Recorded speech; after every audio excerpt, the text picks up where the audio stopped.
जब किसी भी इंसान का शरीर नष्ट हो जाता है तो जो रह जाती है वो है आत्मा। हम सब आत्मा ही हैं, बस हम शरीरधारी आत्मा हैं। जब हमारा भी शरीर खत्म हो जाएगा तब हम आत्मा के रूप में घूमेंगे, क्योंकि हमारे ऊपर का जो वो कवर था, वो चाहे बीमारी के द्वारा, चाहे वो एक्सीडेंट के द्वारा या किसी के भी द्वारा नष्ट होने के बाद हमारे पास और कोई साधन नहीं रहेगा सिवाय विचरण करने के। जब तक हमारा अगला पड़ाव ईश्वर या हमारी डेस्टिनी निश्चित नहीं कर देती। जब किसी का शरीर नष्ट हो जाता है और वो आत्मा बनकर, भूत बनकर घूमते हैं, तब अगर उनके मन में कोई अभिलाषा है या कोई मन में किसी भी तरीके की इच्छा रह गई है तो वो इच्छा वो कैसे पूर्ति करें।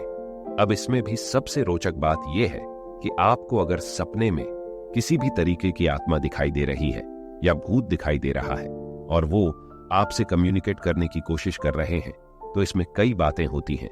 या तो वो आत्मा आपके पितर हैं, या वो आपके कोई ना कोई घर वाले हैं, या कोई घर के सदस्य हैं जो अब नहीं रहे, या कोई आपका मित्र है, या फिर कोई ऐसी चीज है जो आपके चिपक गई है किसी न किसी गलत जगह पर पांव रखने पर, या किसी भी गलती से जब आपके खुद के घर वाले या कोई पितर या कोई बड़ा बूढ़ा मरा हो, या कोई मित्र मरा हो, या घर का कोई सदस्य मरा हो और वो आपसे बात करना चाहता हो मरने के बाद, या आपको याद करता हो, या आपसे किसी भी तरीके का संपर्क दोबारा से स्थापित करना चाहता हो, या उसकी कोई इच्छा रह गई हो, तो उसके लिए सबसे आसान माध्यम सपने हैं। सपनों के द्वारा आपसे बात करना है, क्योंकि उनके पास शरीर नहीं है तो वो आपको छू तो सकते नहीं, और आपके पास वो दृष्टि नहीं है, वो आंखें नहीं है जिनसे आप इन पारलौकिक चीजों को देख सको। इसलिए सपनों के द्वारा वो आपसे बात करते हैं, सपनों में आकर आपसे बात करते हैं। जब हम सोते हैं तब हमारा सबकॉन्शियस यानी कि हमारा अवचेतन मन बहुत एक्टिवेट हो जाता है।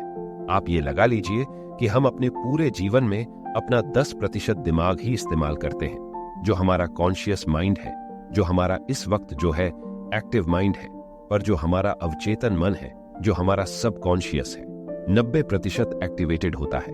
रात को वो अवचेतन मन मतलब हमारी चेतना, हमारी आत्मा, वो चेतना हमारी रात को इसलिए एक्टिव होती है क्योंकि शरीर हमारा सो जाता है। उस टाइम किसी भी स्पिरिट के लिए, आत्मा के लिए, प्रेत के लिए और भूत के लिए वो सबसे बेस्ट टाइम है आपसे संपर्क करने का, क्योंकि आपका अवचेतन मन, आपकी आत्मा भी इतनी ज्यादा एक्टिव होती है, इतनी ज्यादा चेतना में होती है कि वो इन संपर्कों को कैच कर सकती है, कम्युनिकेट कर सकती है। इसीलिए हमें सपने में कभी कभी हमारे घर वाले, कोई भी हमारा प्रियजन जो मरा है वो दिखाई देता है। सबसे ज्यादा इसके अंदर जो घबराने वाली बात यह है कि कहीं आपसे सपने में आमंत्रण तो नहीं मांगा जा रहा। अगर सपने में कोई भी आत्मा, कोई भी प्रेत आपको दिखाई देता है, चाहे वो आपके घर वाले हों, चाहे वो आपका जानकर हो जो मर चुका हो, या फिर कोई ऐसी चीज हो जो आपको दिखाई नहीं दे रही हो और वो आपसे आज्ञा मांग रही हो आने की, तब आपको क्या करना चाहिए? अक्सर होता है कि अगर किसी भी बुरी आत्मा को आपके ऊपर कब्जा करना है, और ऐसा कब्जा करना है जो एकदम पक्का हो, जिसको हटाया ना जा सके, जिस तरह कहते हैं ना, किसी मकान पर कोई किराएदार आया, किराए पर आपने मकान दे दिया और उसने कब्जा कर लिया, वो खाली नहीं कर रहा। इसी तरह आपके शरीर पर अगर किसी को पक्का वाला कब्जा करना है कि कोई तांत्रिक भी ना उसको हटाए पाए, तो वो जो भी निगेटिव एंटिटी होगी, कोई भी प्रेत होगा, आत्मा होगी, वो आपसे इजाजत मांगेगी आपके शरीर में आने की और एक आमंत्रण मांगेगी। और वो आमंत्रण अक्सर ऐसी गोल मोल बातें करके होगा कि आपको वो आमंत्रण लगेगा किसी और चीज का, पर होगा वो आपके शरीर में दाखिले का। और अगर आपने सपने में भी उसको हां कर दिया तो आपके अंदर प्रवेश करने में उसको मिनट लगेगा। आपके अंदर प्रवेश करके भले ही वो प्रतिक्रिया करे ना करे, कोई भी तरीके की हरकत करे ना करे, पर आपके शरीर को वो अपना घर बनाने में मिनट नहीं लगाएगी।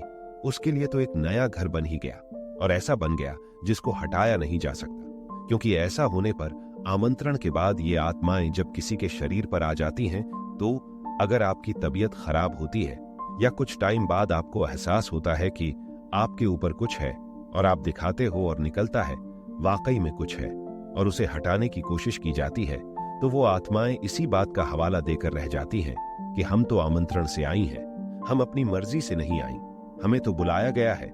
इसी तरह अगर कोई आपके पितर हैं या आपके अच्छे घर वाले ही क्यों ना हो, कोई भी आपका प्रियजन ही मरा क्यों ना हो, और वो आपसे आमंत्रण मांगता है सपने में, या आपको बुलाता है कहीं पर चलने को, साथ तो बिल्कुल मत जाइए।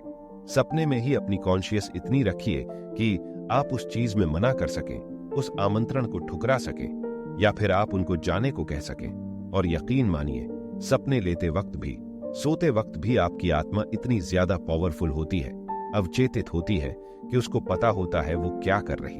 कभी कभी हम सपने देख रहे होते हैं और हमें सोते हुए भी पता होता है हम सपने देख रहे हैं।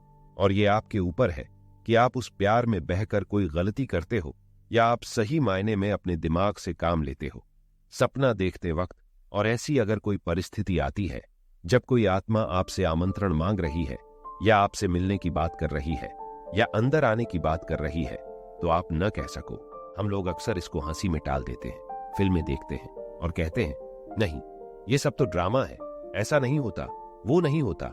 मुझे बहुत ऐसे कमेंट्स मिले हैं, लोगों ने कहा कि ये भूत वूत कुछ नहीं होता, सब बकवास है, बेवकूफ बना रहे हैं, ये है वो ये भूल जाते हैं कि भूत कोई एलियन कॉन्सेप्ट नहीं है, ये कोई बाहर से आया हुआ परग्रही नहीं है। भूत कौन है? हम ही तो हैं। हम जब तक शरीरधारी हैं तब तक हम इंसान हैं। जब हमारा शरीर खत्म हो जाएगा तो क्या रह जाएगा? हमारी आत्मा। जब हमारा शरीर खत्म हो जाएगा तो हम कुछ लोगों के लिए आत्मा हैं, कुछ लोगों के लिए पितर हैं क्योंकि हम उनके घर के हैं, कुछ लोगों के लिए भूत हैं जो कि अनजान आत्मा को नाम दिया जाता है। तो इसी तरह अतृप्त आत्माएं जो होती हैं, अतृप्त भूत प्रेत जो होते हैं, वो कोशिश करते हैं कि सपनों के द्वारा कि किसी के शरीर में प्रवेश किया जाए या किसी को धमकाया डराया जाए या किसी से किसी भी तरीके का संबंध स्थापित किया जाए। एक औरत थी, वो एक बार किसी मजार पर गई थी। वो मजार से जब घर आई तो उस रात को वो सोई तो उसको कोई बाबा दिखाई दिए और उन्होंने उनसे आमंत्रण मांगा और कहा कि मैं उस मजार के बाहर बैठता हूं और मैं आपके पास आना चाहता हूं, मैं आ जाऊं क्या? उस औरत ने सपने में उनको आमंत्रण दे दिया, हाँ बोल दिया। ऐसा बोलते ही वो सपने के माध्यम से ही उसके शरीर में प्रवेश कर गया। आज 13 साल हो गए।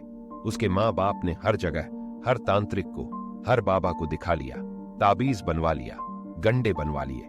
जिस एंटिटी ने प्रवेश किया, जिस आत्मा ने, प्रेत ने प्रवेश किया, आज तक उसने उसका शरीर नहीं छोड़ा।